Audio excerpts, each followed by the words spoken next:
क्या आप जानते हैं भारत में एक ऐसा शहर भी है जो रात के अंधेरे में गायब हो जाता है और सूरज की पहली किरण पड़ते ही सोने की तरह चमकने लगता है। फेयरफुल फेस, लोग इसे गोल्डन सिटी कहते हैं, लेकिन इसके पीछे का काला सच कोई खुलकर नहीं बताता। यहाँ एक ऐसा किला है जहाँ आज भी हजारों लोग रहते हैं और एक ऐसा गांव जो रातों रात वीरान हो गया। आज मैं आपको जैसलमेर की वो गलियां दिखाऊंगा जिन्हें देखकर आप कहोगे ये सिर्फ टूरिस्ट प्लेस नहीं, ये इतिहास की जिंदा कहानी है। और वीडियो के आखिर में वो जगह है जहां कैमरा बंद करने को कहा जाता है। आप सोच रहे होंगे आखिर ये शहर इतना खास क्यों है? क्योंकि जैसलमेर की इस चमक के पीछे वो संघर्ष छुपा है जो आम टूरिस्ट कभी नहीं देख पाता। आज के इस वीडियो में मैं आपको सिर्फ उन जगहों पर नहीं ले जाऊंगा जहां सब जाते हैं, बल्कि हम जैसलमेर की उस रूह को टटोलेंगे जो 800 सालों से इन तपती रेतों के बीच जिंदा है। सफर शुरू करते हैं उस जगह से जहां से इस शहर की पहचान जुड़ी है, जैसलमेर का सोनार किला। जैसलमेर का ये सोनार किला दूर से देखने पर लगता है जैसे रेत के समंदर में कोई सोने का जहाज खड़ा हो, लेकिन इसकी असलियत इसके पत्थरों में नहीं, इसके अंदर धड़कती जिंदगी में है। ये दुनिया का इकलौता ऐसा किला है जहां आज भी 4000 से ज्यादा लोग अपनी जिंदगी बिताते हैं। यहाँ घर भी हैं, मंदिर भी हैं और वो दुकानें भी जो सदियों से यही हैं। आप आज भी यहाँ के किसी घर का दरवाजा खटखटाएंगे तो अंदर से आपको इतिहास नहीं बल्कि एक हंसता खेलता परिवार मिलेगा। हैरानी की बात जानते हैं क्या है? 800 साल पहले बने इस विशाल किले को खड़ा करने के लिए न तो सीमेंट का इस्तेमाल हुआ न ही चूने का। ये पूरा किला सिर्फ पत्थरों को एक दूसरे में फंसाकर इंटरलॉकिंग बनाया गया है। आज के इंजीनियर्स के लिए ये किसी करिश्मे से कम नहीं है। लेकिन दोस्तों, जिस किले ने सैकड़ों युद्ध झेले, आज वही किला एक ऐसी चीज से हार रहा है जिसके बारे में कोई नहीं सोच सकता। वो क्या है बताऊंगा आगे। किले की इन तंग गलियों और शोर शराबे से जैसे ही आप बाहर निकलेंगे, आपका सामना होगा जैसलमेर के उस सुकून से जिसे यहाँ का अमृत कहा जाता है, गदसी झील।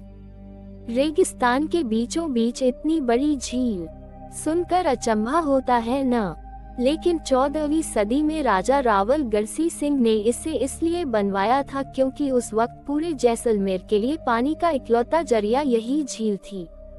आज ये जगह टूरिस्ट्स के लिए एक पिकनिक स्पॉट है, लेकिन पुराने दौर में ये यहाँ के लोगों की लाइफलाइन थी।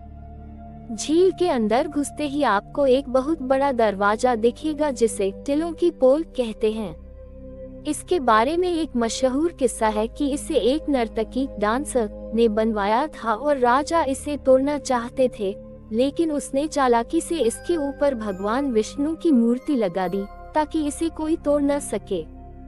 यहाँ बैठकर जब आप डूबते सूरज को देखेंगे तो आपको समझ आएगा कि रेगिस्तान सिर्फ धूल और गर्मी नहीं है, यहाँ खूबसूरती और सुकून का एक अलग ही चेहरा है। लेकिन ठहरिए, जैसलमेर की इस चमक और सुकून से सिर्फ 18 किलोमीटर दूर एक ऐसी जगह है जहाँ की हवाओं में आज भी सन्नाटा और चीखें महसूस की जाती हैं।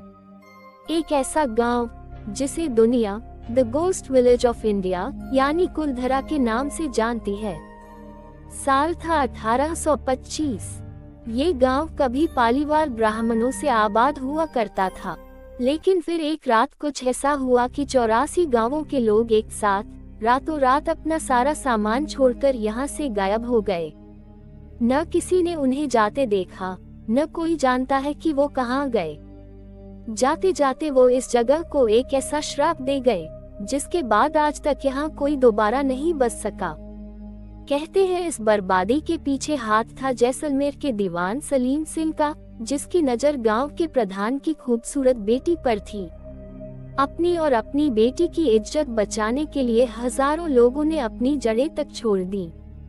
लोग कहते हैं आज भी यहाँ सूरज ढलने के बाद अजीब अजीब आवाजें आती हैं। क्या वाकई यहाँ आत्माओं का बसेरा है? ये तो कोई नहीं जानता, लेकिन यहाँ की दीवारें आज भी उस खौफनाक रात की गवाही देती हैं। कुलधरा के उस खौफनाक सन्नाटे को पीछे छोड़कर अब हम बढ़ रहे हैं उस जगह की ओर जहाँ जैसलमेर का असली उत्सव शुरू होता है। ये है सैम सैंड ड्यून्स। जहाँ तक नजर जाएगी आपको सिर्फ रेत का समंदर और सुनहरी लहरें ही दिखाई देंगी। यहाँ आकर ऐसा लगता है जैसे आप किसी अरब देश के रेगिस्तान में आ गए हों। अगर आपको एड्रेनालिन रश पसंद है तो यहाँ की जीप सफारी मिस मत करना। रेत के इन ऊंचे टीलों पर जब जीप 60 की रफ्तार से नीचे उतरती है तो दिल हलक में आ जाता है। लेकिन सैम की असली खूबसूरती दिखती है शाम के वक्त, जब सूरज धीरे धीरे इन रेत के टीलों के पीछे छिपता है तो पूरा रेगिस्तान सोने की तरह चमकने लगता है। यकीन मानिए ये सनसेट आपकी जिंदगी के सबसे खूबसूरत नज़ारों में से एक होगा। रेत के टीलों के बीच रात बिताना किसी सपने जैसा है। यहाँ के इन आलीशान स्विस टेंट्स में रुककर आपको किसी महाराजा वाली फीलिंग आएगी। बाहर कड़ाके की ठंड और आपके टेंट के अंदर वही पुरानी राजस्थानी मेहमान नवाजी। जैसे ही रात जवान होती है गूंजने लगती है रावण हत्था और मोरचंद की धुनें। यहाँ की कालबेलिया डांसर जब अपनी फुर्ती दिखाती है तो आप पलके झपकना भूल जाएंगे। ये सिर्फ डांस नहीं है, ये रेगिस्तान की सदियों पुरानी विरासत है जो आज भी इन रेतों में जिंदा है। इतनी मेहनत के बाद भूख तो लगेगी ही, और जैसलमेर आए और यहाँ का दाल बाटी चूरमा और केर सांगरी नहीं खाया तो आपका सफर अधूरा है। चूल्हे पर बनी रोटियों और देसी घी की खुशबू आपको बता देगी कि यहाँ के लोग दिल खोलकर खिलाना जानते हैं। अगर जैसलमेर किला इस शहर का दिल है तो पटुओं की हवेली इसकी आत्मा है। ये सिर्फ एक हवेली नहीं बल्कि एक कविता है जिसे पत्थरों पर उकेरा गया है। 19वीं सदी में बने इस 5 मंजिला महल को एक धनी व्यापारी गुमानचंद पटवा ने अपने 5 बेटों के लिए बनवाया था। यहाँ के एक एक पत्थर पर जो बारीक नक्काशी और पेंटिंग आपको दिखेगी उसे देखकर आपके मुंह से बस वाह निकलेगा। हर हवेली का डिजाइन एक दूसरे से अलग है, लेकिन इनकी सुंदरता और नक्काशी में कोई कमी नहीं। ये वो समय था जब कारीगर अपनी कला को मशीनों से नहीं बल्कि अपने हाथों और धैर्य से तराशते थे। कला और इतिहास की इन कहानियों को समेटने के बाद अब हम अपने सफर के उस अंतिम पड़ाव पर हैं जिसका जिक्र मैंने शुरुआत में किया था। ये है भारत पाक सीमा पर स्थित तनोट माता मंदिर। ये सिर्फ एक मंदिर नहीं बल्कि भारत की वीरता, आस्था और एक अटूट विश्वास का प्रतीक है। 1965 और 1971 के युद्ध में पाकिस्तान ने इस मंदिर पर हजारों बम गिराए, लेकिन एक भी बम फटा नहीं। बीएसएफ के जवान आज भी यहाँ मां की पूजा करते हैं और मानते हैं कि खुद मां तनोट भारत की सीमा की रक्षा करती हैं। यहाँ आपको वो इंस्टे बम भी देखने को मिलेंगे जो आज भी मां के चमत्कार की गवाही देते हैं। यही वो जगह है जहाँ कैमरा और मोबाइल की अनुमति नहीं है, क्योंकि ये हमारी सरहद का बेहद संवेदनशील इलाका है। इस पवित्र भूमि पर आकर आप महसूस करेंगे कि जैसलमेर सिर्फ महल, रेगिस्तान और कहानियों का शहर नहीं है, ये आस्था, पराक्रम और त्याग का भी शहर है। ये वो जगह है जहां भारत का गौरव अपनी पूरी चमक के साथ खड़ा है। मैं उम्मीद करता हूं जैसलमेर की इस यात्रा ने आपके दिल में एक खास जगह बनाई होगी। अगर आपको ये वीडियो पसंद आया तो इसे लाइक और शेयर करें और ऐसे ही और दिलचस्प सफर के लिए हमारे चैनल को सब्सक्राइब करना न भूलें।